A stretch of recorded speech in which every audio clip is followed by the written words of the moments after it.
People are allowed to have their own opinions on games, and even critique them. However, a lot of the negative reviews I have seen for Doom Eternal have been spewing flat out lies about the game. I can only assume these people give the game a negative score is to be some sort of contrarian and feel smart when they really just sound like a jackass. There are valid criticisms that can be made towards Doom Eternal, but in this particular review that I'm going to be going over with you guys today, I do not really see any. I'm going to reply to this review by each paragraph, starting with the second one because the first is kind of useless. Game looks great, sounds great, that's irrefutable. So he says here, on the other side, they've taken everything that made Doom 2016 good and made it not that way. The UI is bright and crowded, the art style is cartoony and playful, but most importantly, the gameplay is way too complicated and bloated. I can understand the comment about the UI, although I do like it personally. Hugo Martin, the creative director for the game, likes to use the analogy that you are in a race car. And with how intense and fast the game is, you need a loud heads-up display so you can quickly read how much resources you have and if your abilities are able to be used. There are tools in the game to help you customize your HUD. Now I understand you don't get complete control over the UI, as in font changes cannot be made and there's only a limited amount of color schemes to choose from. So, that's more opinionated, so I'm not really going to go too much into that, but again, there are settings. The comment about the art style, I just don't understand which cartoony elements he is referring to specifically. It's just kind of a blanket term. I can only assume he is talking about pickups like 1-ups, armor, ammo, and health. It couldn't be the environment, as he mentions in the third sentence of the review, that he believes id Software really hit it out of the park. Doom 2016 had the same cartoony pickups and art style that Doom Eternal shares. I can't really make comments about the gameplay being bloated, that is his opinion, although I just don't agree with it. He then opens up with complaints about the ammo. There are no ammo drops, or very little of them. The entire concept of scanning the level for ammo drops is gone. Instead, you're constantly without ammo until you use the chainsaw on an enemy. This would be fine if you could do it on many different kinds of enemies, and if you didn't run out of fuel, but you're constantly running out of fuel. And certain enemies simply cannot get chainsawed, like the Arachnotron.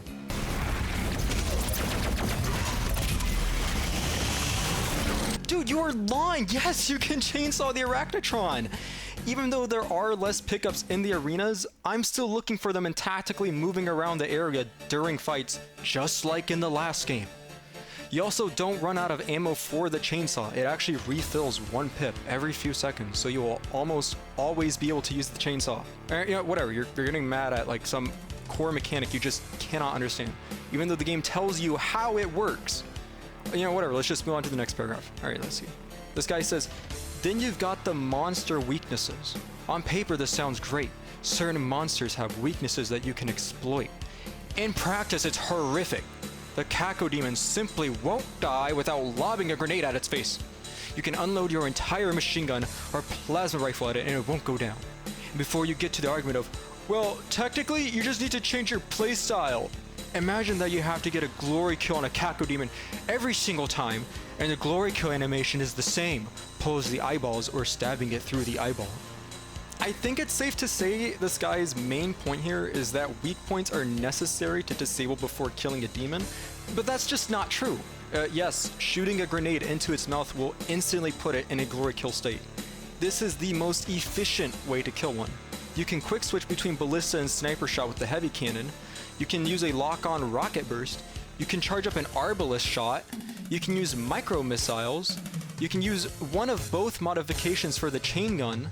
The Cacodemon isn't hard to kill, and using the plasma rifle or heavy cannon without their mods is so inefficient it's like you want to be bad at the game. Regarding weak points on other demons like the Mancubus, you don't need to shoot his launchers off either before killing him. You just shoot at him and he is dead. It's that simple. And then he says here, to make matters worse, you have to pick certain upgrades to enjoy the game properly. For instance, you're basically required to pick the machine gun precision aim upgrade in order to properly kill the Revenant. Wait, you chose missiles? Well, too bad, the Revenant will now be a nightmare. You want to use the auto shotty? Too bad, you need to lob the guns off of the Arachnotron. What the f is this guy talking about? Properly killing the Revenant? Yes, I hope when you kill a demon you would do it proper. Shut the f up. The Revenant is not a nightmare unless you shoot off his launchers. You just shoot him! In massive arena fights with all the super tough demons, sometimes you can't devote time to kill a demon one at a time. Instead, you make laps in a circle and slowly whittle down their health. Shoot off the weak points to cripple some of the enemies to give yourself some insurance. I have killed many Arachnotrons with the full auto shotgun mod. Micro missiles are very powerful actually and can melt any demon. These claims are flat out lies meant to deter possible buyers away from what is a good game. There were a lot of redundant mods in the last game, so id Software changed a lot of them to make them fun and usable in this game. You actually have to think about your playstyle or change it up on the spot. There's also a lot of stuff that simply doesn't feel like a good addition to Doom. Why is there so much platforming? What are all these collectibles and upgrades? So much is thrown at the player at once is overwhelming. A good reference for a complex game that continues to introduce mechanics is God of War. You never feel like the game is throwing too much your way. Instead, it feels like the game is expanding. In Eternal, it just feels like too much, too quickly. Yeah, there's like no platforming in the original Doom games. It's just none. I guess you're right about that. No, seriously, is platforming too hard for you? Are you Dean Takahashi? What's wrong with collectibles?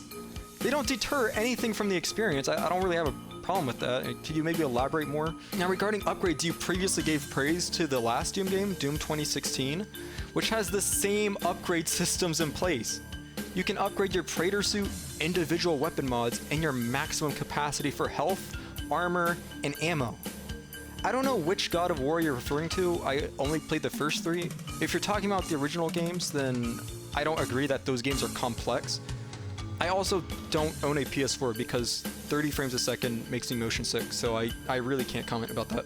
And lastly, the story. I really will keep this brief, but really, what even is going on? How did the Doomslayer get a fortress? Who is the Khan Maker? Who is this Ghost King? And what is that orb you pick up? None of this makes any sense. It's been 2 hours and so much has been thrown my way that I'm ridiculously confused. Okay, so you're a fan of the original games. Why would you care about the story in that case? The story in the original games could only be read about.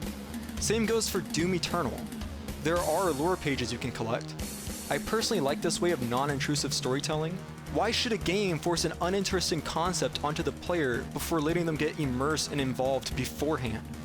So often modern games like Shadow of the Tomb Raider just won't let me play the game. So all I can really say is I like the story in Doom Eternal. It does a lot of environmental storytelling, which does so much more for me than just a cutscene. Do you really need to know how the Slayer got to the Fortress of Doom? Because I don't, and I am far from a casual fan of the Doom series. Nobody wants to start a game and have exposition dumped on them trying to explain the laws and lingo of the land. Well, I mean, I guess maybe if you like games like Kingdom Hearts or Death Stranding, then maybe you would want that. I don't really know. So I'm not a writer. I do like to reflect on why my favorite shows, movies, and games are so good that I can develop a strong opinion. I don't really have much of an opinion on the story. Earlier, I was just ranting. I just think it's cool. Lots of people don't mind reading about the story in detail through the lore pages. Most people want to play the game with little downtime in between the next interesting part. The game certainly doesn't introduce concepts or ideas without developing them further. For instance, in Doom 4, Argent Energy exists, but we never get detail about it other than it's super efficient and it's supposedly solving an energy crisis on Earth. The beginning to Doom Eternal is similar to the beginning of Empire Strikes Back. Episode 5 does not show the audience how the rebels got a base on Hoth. Yet I have never heard anybody complain about that. You know, yeah, actually this can be said about all the Star Wars movies, actually. They're all the same. Doom is Star Wars. I'm really, really disappointed by this game. It plays nothing like Doom 2016. And while I'm all for innovation and improvement, this just feels like a massive departure from what made the last game good. Doom 2016 is a simple, straightforward, and concise shooter. Shooting the guns feel like a dream. Upgrades are slowly drip-fed, and certain upgrades are never required to kill demons. The game looks gritty and realistic, not colorful and playful, and ultimately the focus is on killing demons. I agree. The game plays nothing like Doom 4. It's a huge improvement. Once you get the rocket launcher in Doom 4, it's game over, right? It's game over. You won. You can just turn it off at that point. Right? You won. You have the only gun you need. I feel like after playing through Doom Eternal and going back to Doom 4, it just feels way too simple. I feel like the upgrades in Eternal are paced out the same as in Doom 4. And again, there are no certain upgrades or weapons needed to kill certain demons. And regarding the art style, I can only go back to my previous statement. The artistic design of Eternal is mostly the same as in Doom 4. The game takes place in different environments, which are typically more well lit. Also, there's actually a bigger focus on killing demons in Eternal than there are in Doom 4, as there are just more of them and there's little downtime between each encounter. I'm really just repeating myself at this point. Next, the original poster claims the game is a hard pass for me and describes more problems he has with the game. The tutorials. Why does the game completely stop or take me to another room to explain to me how a mechanic works? In a Doom game, this is a bigger design smell, something that indicates there's a larger problem. And the design smell is that the game is simply too complicated. Do you not go through the settings before playing a game? Maybe I'm weird, but before I play any game, the first thing I do is I look at settings. Now, since I have been following any news I can get on the game before release, I knew exactly how to play, so I could just disable the tutorials. That was the first thing I did when I launched the game. I also knew there was going to be Rage 2-esque tutorials that can be disabled. That was the first thing I did after booting up the game on launch day. I understand not a lot of people have the time to study a game before it's even out, but wouldn't you at least try looking at the settings? If there is a feature in a game of any kind that I do not like, I look for ways to disable it. I disagree about the last sentence. The game feels just as streamlined as Doom 4. I cannot even get past The Witcher 3 because of how complicated it is, because I am a simpleton. Knowing that people who believe Doom Eternal is too complicated really make me believe I may be more patient than I thought. The balance. It's possible to get almost completely stuck on the first level by running out of ammo and fuel for your chainsaw. On top of that, 3 fuel cells on your chainsaw aren't enough to take down an Arachnotron, so you get stuck on the first level fighting one. Well, I'll just go back, you think, to yourself. Well, actually no, because the levels lock you in. I have gotten completely locked in 3 different times while playing the game. Yeah, some levels can prevent you from backtracking due to how much larger the levels are. You actually don't run out of fuel for your chainsaw, like I said earlier. And fodder is constantly being spawned around you, so you can always extract ammo. There is no need to backtrack to kill low-tier demons you miss. Also, 3 fuel pips actually are enough to chainsaw an Arachnotron, so your comment claiming otherwise is just false. If you are having trouble fighting Arachnotrons, you should lower the difficulty. Earlier in the game, I like to use the auto shotgun mod to kill them and then chainsaw a nearby imp, then switch back to the grenade launcher mod. It is really, really easy. Now, the next paragraph, the poster makes comments about fanboys defending the game, so I mean, I guess I'm a fanboy. I guess that's it, you know, case settled. There are genuine criticisms I can give to Doom Eternal, and I do have my problems with it. Again, I'm calling this review out not because the poster has ideas that don't align with my own. Okay, maybe there are some of those. But because they are lying in a lot of points. There are a lot of inconsistencies that I felt like I needed to point out.